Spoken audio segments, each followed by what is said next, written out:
Assalamualaikum warahmatullahi wabarakatuh. Halo semuanya.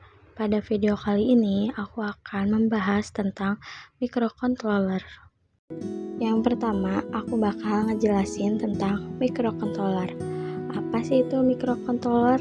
Microcontroller adalah sebuah chip kecil yang berfungsi sebagai otak dari sistem elektronik otomatis. Di dalam satu keping chip ini sudah terdapat prosesor, memori, dan saluran input-output yang membuatnya mampu menerima data, memproses informasi, lalu mengendalikan perangkat lain. Jadi, bisa dikatakan bahwa microcontroller adalah sebuah komputer mini yang tertanam di dalam berbagai alat elektronik di sekitar kita. Kalau kita perhatikan, hampir semua perangkat modern menggunakan microcontroller. Misalnya mesin cuci otomatis, remote TV, kulkas digital, mesin fotokopi, jam digital, hingga robot sederhana.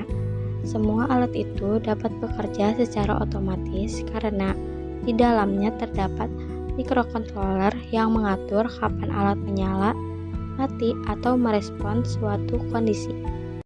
Bagaimana sih cara microcontroller bekerja? Cara kerja microcontroller sebenarnya sederhana, tetapi sangat penting.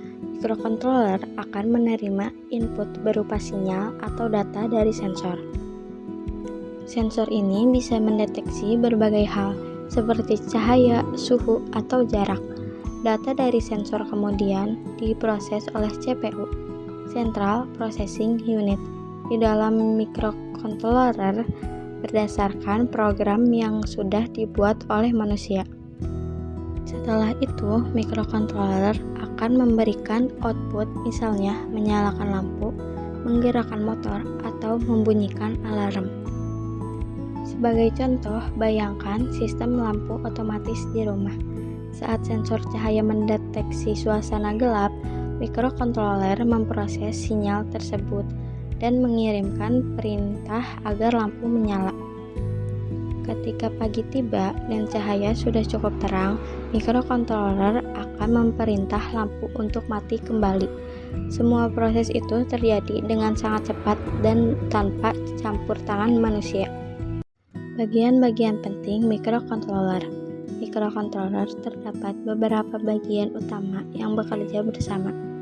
Pertama, ada CPU, yaitu bagian yang bertugas mengeksekusi perintah dari program. CPU ini yang menentukan bagaimana sistem merespon input. Kemudian ada memori, yang terbagi menjadi dua jenis, ROM, Read-Only Memory, untuk menyimpan program utama secara permanen, dan RAM, Random Access Memory, yang digunakan untuk menyimpan data sementara selama sistem bekerja. Selain itu, terdapat port input dan output. Bagian ini memungkinkan microcontroller berkomunikasi dengan dunia luar, menerima sinyal dari sensor, atau memberikan perintah ke aktuator seperti motor, relay, dan lampu. Untuk mengatur kecepatan kerja sistem digunakan osilator kristal yang memberikan detak waktu tetap bagi CPU agar setiap proses berjalan teratur. Fungsi dan manfaat microcontroller dalam kehidupan. Microcontroller sangat bermanfaat dalam bidang teknologi dan otomatisasi. Dalam dunia industri, microcontroller digunakan untuk mengontrol mesin, memantau suhu, mengatur tekanan, hingga sistem keamanan otomatis. Di bidang pendidikan, microcontroller sering digunakan sebagai media pembelajaran bagi siswa teknik elektronika dan informatika ketika mudah diprogram dan digunakan untuk berbagai proyek.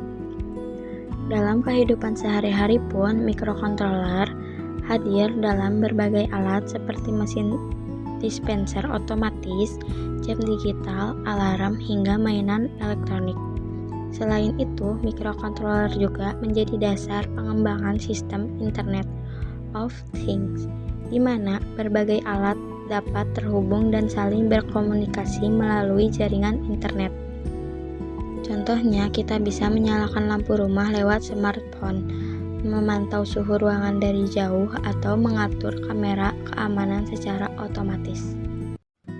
Contoh microcontroller yang populer. Beberapa contoh microcontroller yang sering digunakan di dunia pendidikan maupun industri, antara lain Arduino, Atmega 328, PIC, dan STM32. Arduino menjadi yang paling populer karena memiliki sistem terbuka dan mudah digunakan, bahkan oleh pemula. Dengan Arduino, seseorang bisa membuat robot sederhana, sistem alarm otomatis, pengendali suhu, hingga lampu lalu lintas mini hanya dengan menulis beberapa baris program. Kesimpulannya adalah, secara keseluruhan microcontroller merupakan teknologi kecil dengan peran besar. Tanpa kita sadari, hampir semua alat elektronik modern bekerja berkat microcontroller yang mengatur jalannya sistem secara otomatis. Dengan memahami dasar-dasar microcontroller, kita bisa menciptakan berbagai inovasi di bidang teknologi, mulai dari alat rumah tangga sederhana hingga proyek cerdas berbasis IoT. Microcontroller bukan hanya alat untuk mengontrol mesin, tetapi juga gerbang menuju masa depan teknologi otomatis yang lebih canggih dan efisien. Segitu saja dari saya. Maaf bila ada kesalahan. Wassalamualaikum warahmatullahi wabarakatuh.